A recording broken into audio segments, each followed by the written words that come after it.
नमस्कार विद्यार्थी मित्रों, कृष्णा महाविद्यालय रेट्रे बुद्रुक ज्युनियर विंग आयोजित ऑनलाइन व्हिडिओ लेक्चर सिरीजमध्ये मी प्राध्यापक बी.व्ही. बनसोडे आपले सहर्ष स्वागत करत आहे. In last lecture we discussing about the first polymer, the polyester, or it is called as Dacron polymer or Terylene polymer. In today's lecture we discussing about the two important polymers. First one is Buna-S rubber or SBR, and second one is a neoprene polymer. So first we start first polymer, Buna-S rubber, or it is called as SBR. SBR means styrene butadiene rubber. आज आपल्याला या ठिकाणी आपल्याला पहिला polymer बघायचा आहे आणि तो पहिला पॉलिमर तुमचा कुठला असणार आहे? बुना-एस रबर, किंवा त्याला थोडक्यात काय म्हटलं जातं? SBR म्हटलं जातं. SBR म्हणजे काय? तर स्टायरीन ब्युटाडाईन रबर. आता हा जो काय पॉलिमर आपण बघणार आहोत, मग ह्याच्यामध्ये कुठल्या प्रकारचा कोपॉलिमर असणार आहे, कुठल्या प्रकारचे मोनोमर्स त्याच्यामध्ये असणार आहेत, त्याच्यामध्ये कुठल्या टाईपची रिॲक्शन इन्व्हॉल्विंग असणार आहे, ह्या सगळ्याचा डिटेल स्टडी आपल्याला काय करायचं आहे? ह्या टॉपिकमध्ये करायचं आहे. So let's see. First, Buna-S is a elastomer which is a copolymer of styrene with butadiene. Buna-S polymer जो आहे हा प्रथमतः कोण आहे? तर it is a elastomer property असणारा एक पॉलिमर म्हणून त्याला काय केलं जातं? मेन्शन केलं जातं. Which is a copolymer of, हा जो काय आपला कंपाऊंड आहे हा काय आहे? तर it is a copolymer of styrene with butadiene. म्हणजे हे जे काय स्टायरीन आणि ब्युटाडाईन ह्या दोघांचं जर आपण त्या ठिकाणी कोपॉलिमरायझेशन केलं तर थोडक्यात हे जे काय तुमचे कंपाऊंड्स आहेत हे कसे आहेत? तर इट इज अ कोपॉलिमर म्हणून काय केलं जातं? मेन्शन केलं जातं. आणि मग त्यानुसार जो काय आपला कंपाऊंड आहे हा Buna-S काय केला जातो? प्रिपेअर केला जातो. आता हे जे काय Buna-S रबर आहे, ह्या Buna-S रबरला अजून काय म्हटलं जातं ते आपण पहिल्यांदा बघूया. हा जो काय Buna-S रबर आहे, it is a trend name is SBR. म्हणजे हा जो काय आपला पॉलिमर आहे ह्यालाच दुसरं नाव किंवा ट्रेंड नेम त्याला म्हटलं जातं. त्या ट्रेड नेमला काय म्हटलं जातं? तर SBR म्हटलं जातं. आता SBR म्हणजे काय आपण बघितलं सुरुवातीलाच. SBR म्हणजे काय? तर स्टायरीन ब्युटाडाईन रबर. म्हणजे जर आपल्याला Buna-Sचं ट्रेड नेम नाव विचारलं तर आपल्याला ते माहिती असणं गरजेचं आहे, आणि ते नाव कुठलं असणार आहे आपलं? तर SBR किंवा SBR म्हणजेच काय? तर styrene butadiene rubber. Next point आपल्याला बघायचा आहे, आणि तो नेक्स्ट पॉईंट याच्यामध्ये येतोय आणि तो आहे आपला मोनोमर्स.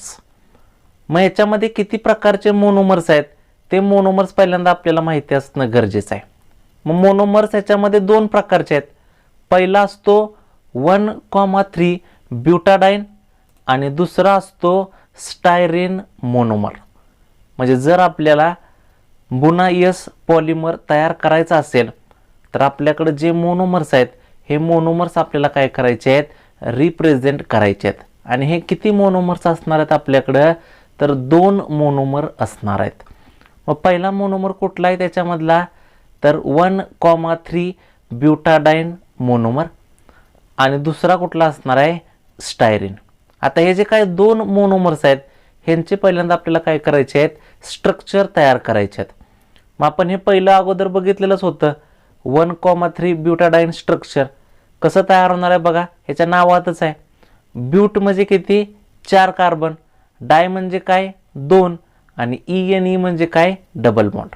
म्हणजे 4 कार्बन आणि त्याच्याकडं 2 डबल बॉन्ड जर असतील कोणत्या पोझिशनला? तर 1 आणि 3 नंबरच्या पोझिशनला. तर तुम्हाला जे भेटणारं स्ट्रक्चर आहे ते स्ट्रक्चर तुमचं कुठलं असणार आहे? 1,3 ब्युटाडाईन स्ट्रक्चर असणार आहे. मग आपण हे बघतोय बघा 1,3 ब्युटाडाईन स्ट्रक्चर कसं होते बघा. 4 कार्बन आहेत आणि या 4 कार्बनच्या मध्ये ह्या पहिल्या कार्बनला आणि तिसऱ्या कार्बनला काय दिलं आहे आपण 2 डबल बॉन्ड दिलेले आहेत आणि म्हणून तुमचं जे स्ट्रक्चर तयार होईल त्या स्ट्रक्चरला काय म्हटलं जातं 1,3 ब्युटाडाईन स्ट्रक्चर म्हटलं जातं. आता दुसरं स्ट्रक्चर आहे आपल्याला मोनोमर, तो आहे स्टायरीन. स्टायरीन कसा तयार होतोय आपल्याला पहिल्यांदा बघायचं आहे. स्टायरीन कसा तयार होतो तर 1 बेन्झीन रिंग म्हणजे एक बेन्झीन रिंग जर तुम्ही त्या ठिकाणी CH डबल बॉन्ड CH2 ग्रुपला अटॅच करत असाल तर तुम्हाला जे स्ट्रक्चर भेटेल ते स्ट्रक्चर तुमचं कुठलं असणार आहे तर स्टायरीन नावाच्या मोनोमरचं असणार आहे. म्हणजे पहिल्यांदा स्ट्रक्चर आपल्याला तयार करणं महत्त्वाचं आहे. म्हणजे स्ट्रक्चर कसं तयार होतं स्टायरीनचं बघा. जर तुमच्याकडं जर बेन्झीन रिंग असेल तर त्या बेन्झीन रिंगला काय जोडायचं आहे फक्त तर कार्बन कार्बन डबल बॉन्ड जोडायचा आहे. आणि जर तिथं कार्बन कार्बन डबल बॉन्ड जोडलेला असेल तर तुम्हाला जे स्ट्रक्चर भेटेल त्या स्ट्रक्चरला काय म्हटलं जातं तर स्टायरीन स्ट्रक्चर म्हटलं जातं. म्हणजे कोणताही जर पॉलिमर आपल्याला रिप्रेझेंट करायचं असेल तर आपल्याला माहीत आहे आपल्याकडं काय असणं गरजेचं आहे तर मोनोमर्स असणं गरजेचं आहे. आणि त्यासाठी आपण हा पॉईंट बघतोय की हे जे काही बुनायस पॉलिमर आहे हा जर आपल्याला ट्रीट करायचा असेल प्रिपेअर करायचं असेल तर हे 2 मोनोमर्स आहेत. हे 2 मोनोमर्स आपल्याला माहिती असणं गरजेचं आहे. पहिला आहे आपला 1,3 ब्युटाडाईन आणि दुसरा कुठला असतो तुमचा स्टायरीन नावाचा कंपाऊंड. आता नेक्स्ट पॉईंट आपल्याला बघायचा आहे की ह्याच्यामध्ये हे जे काही 2 मोनोमर्स आहेत हे कुठल्या प्रकारची रिॲक्शन आपल्याला देत आहेत किंवा ते जे काही रिॲक्शन देणार आहेत त्याच्यामध्ये ह्या 2 मोनोमरचा रोल काय असणार आहे. How much % of compounds is used in that reaction mechanism ते आपल्याला काय करायचं आहे डिटेलमध्ये बघायचं आहे. मग हा जो काय बुनायस पॉलिमर आहे हा आपण बघितलाच होता. हा काय आहे तुमचा तर it is a copolymer which is usually obtained from 75 parts of butadiene and 25 parts of styrene. म्हणजे हा जो काही कोपॉलिमर आपण बघितला होता हा कोपॉलिमर जर आपल्याला मेन्शन करायचा असेल त्याची रिॲक्शन करायची असेल तर त्याच्यामध्ये आपल्याला काय करायचं आहे तर 75 पार्ट्स घ्यायचे आहेत. कशाचे ब्युटाडाईन मोनोमरचे. आणि राहिले किती 25 पार्ट्स आहेत ते कशाचे पाहिजेत तुम्हाला तर स्टायरीन नावाच्या कंपाऊंडचे. आणि हे जे काही 2 कंपाऊंड्स आहेत हे 2 कंपाऊंड्स आपण काय करतोय it is subjected to the addition polymerization by the action of sodium. जर ह्या दोघांचं आपण सिंपल ॲडिशन पॉलिमरायझेशन केलं with the action of sodium in the presence of sodium. ह्या सोडियमच्या प्रेझेन्समध्ये दोघांचं जर फक्त ॲडिशन केली तर तुम्हाला भेटणारा जो कंपाऊंड आहे हा कंपाऊंड तुमचा कुठला असतो तर बुनायस रबर किंवा त्यालाच काय म्हटलं जातं SBR म्हटलं जातं. फक्त ही जी रिॲक्शन आपण करणार आहोत ही रिॲक्शन करताना ह्याच्यामध्ये थोडक्यात आपल्याला काय करायचे आहेत तर काही ठराविक नंबर ऑफ मोल्स घ्यायचे आहेत रिॲक्टंटमधले मोनोमरचे आणि ते नंबर ऑफ मोल्स आपल्याला माहिती असणं गरजेचं आहे. मग 2 मोल्स आपल्याला बघतो आपण. एक आहे ब्युटाडाईन आणि दुसरा आहे आपला कोण स्टायरीन. ब्युटाडाईन किती घ्यायचं आहे आपल्याला 75 पार्ट्स घ्यायचे आहेत आणि स्टायरीन किती घ्यायचं आहे 25 पार्ट्स घ्यायचं आहे. आणि या दोघांचं सिंपल ॲडिशन करा. ॲडिशन करताना तुम्हाला काय होणार आहे जो कंपाऊंड भेटणार आहे तो कंपाऊंड तुमचा कुठला असतो तर SBR किंवा त्याला काय म्हटलं जातं बुनायस रबर म्हटलं जातं. आता हा जो काही पॉलिमर आपण बघतोय हा अजून काय केला जातो तर it is vulcanised with sulphur. म्हणजे जो तुमचा कंपाऊंड आपण तयार केलेला असेल त्याचं सुद्धा आपण काय करू शकतो व्हल्कनायझेशन करू शकतो. जसं आपण नॅचरल रबरमध्ये केलं होतं सेम त्याच पद्धतीचं जर व्हल्कनायझेशन केलं विथ सल्फर तरीसुद्धा तुम्हाला काय होणार आहे या ठिकाणी तुमचा कंपाऊंड आहे हा कंपाऊंड काय होतो व्हल्कनाइज केला जातो. तर आता बघूया आपण याच्यामधली नेक्स्ट पॉईंट आहे तो म्हणजे त्याची रिॲक्शन आपल्याला काय करायची आहे बघायची आहे. कधी कधी तुम्हाला डायरेक्ट रिॲक्शन विचारली जाते how will you prepared SBR किंवा हाऊ विल यू प्रिपेअर्ड बुना एस रबर. मग त्यावेळेस तुम्हाला ही रिॲक्शन काय करायची आहे, मेन्शन करायची आहे. मग आता आपण बघितलंय ही जर आपल्याला SBR तयार करायचं असेल, सुरुवात जी आहे ती सुरुवात कशापासून करतो तर मोनोमर्सपासून. मग पहिला मोनोमर याच्यामधला आहे तो तुमचा कुठला असतो तर 1,3 ब्युटाडाईन मोनोमर. म्हणजे पहिल्यांदा एक मोनोमर घ्यायचा आणि तो मोनोमर तुमचा कुठला असतो 1,3 ब्युटाडाईन मोनोमर. आता हा जो काय 1,3 ब्युटाडाईन मोनोमर हा काय करायचा आहे आपल्याला, कोपॉलिमराइज करायचा आहे. कुणासोबत तर स्टायरीन नावाच्या दुसऱ्या मोनोमर सोबत. म्हणजे दुसरा एक मोनोमर आपण घेतोय आणि तो मोनोमर तुमचा कुठला असतो, स्टायरीन नावाचा मोनोमर असतो.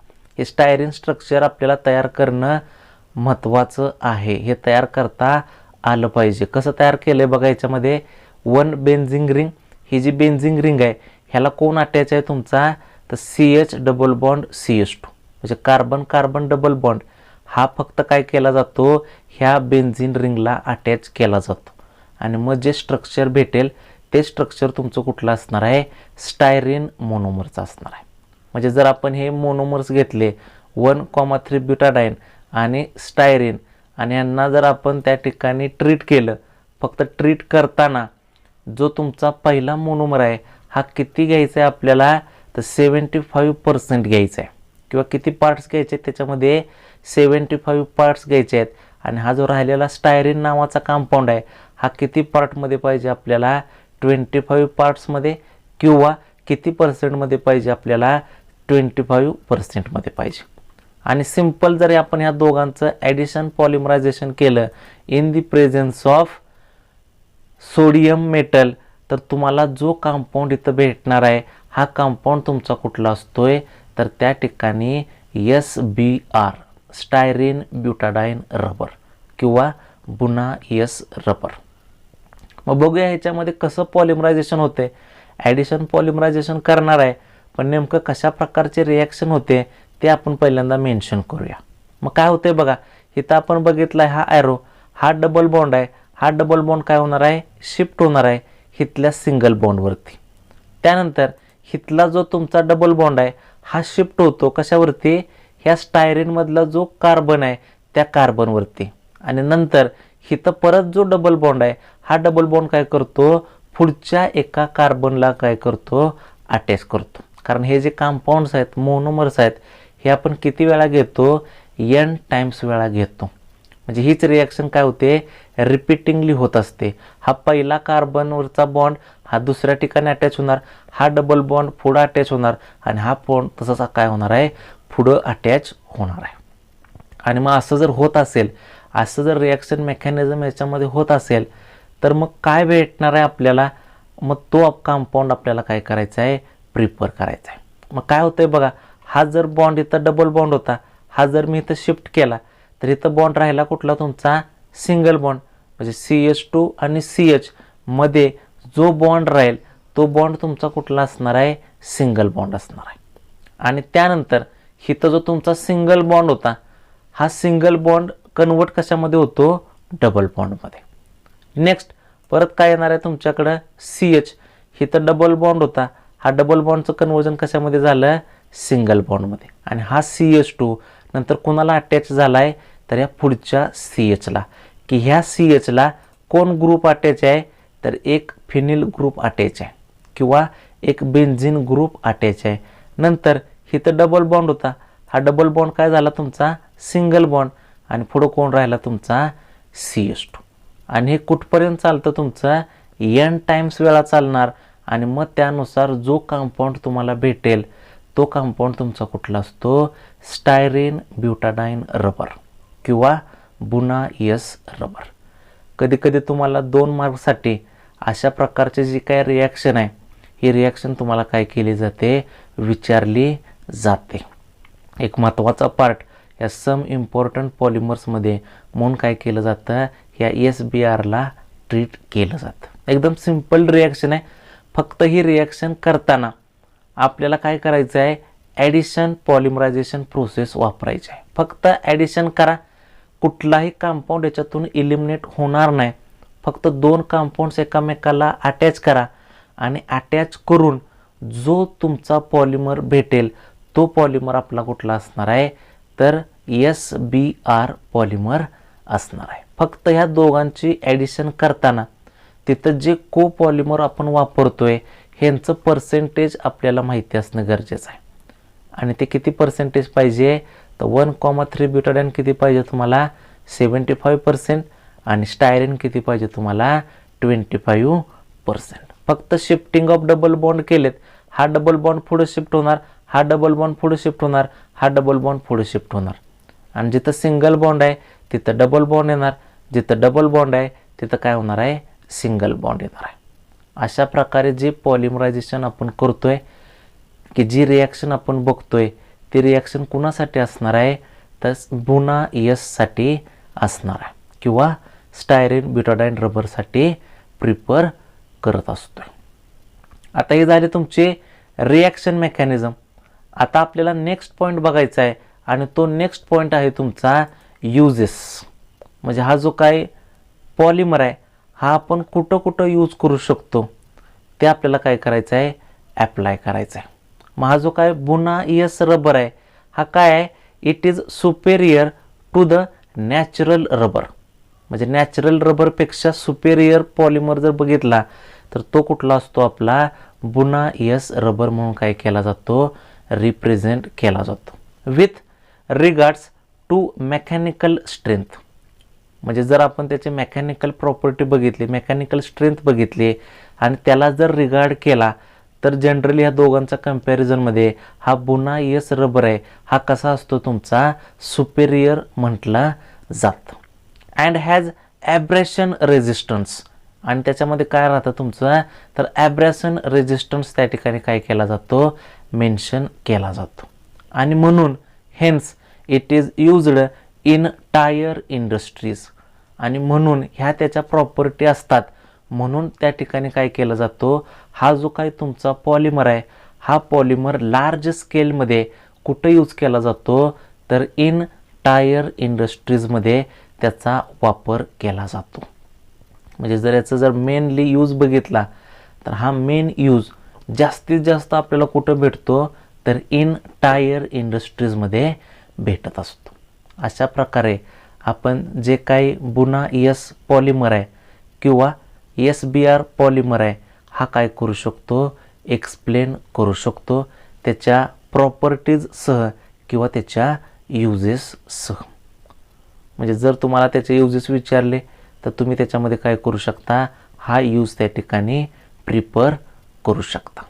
हे झाला आपला पहिला पॉलिमर आजच्या लेक्चरमधला आणि तो होता आपला SBr किंवा बुना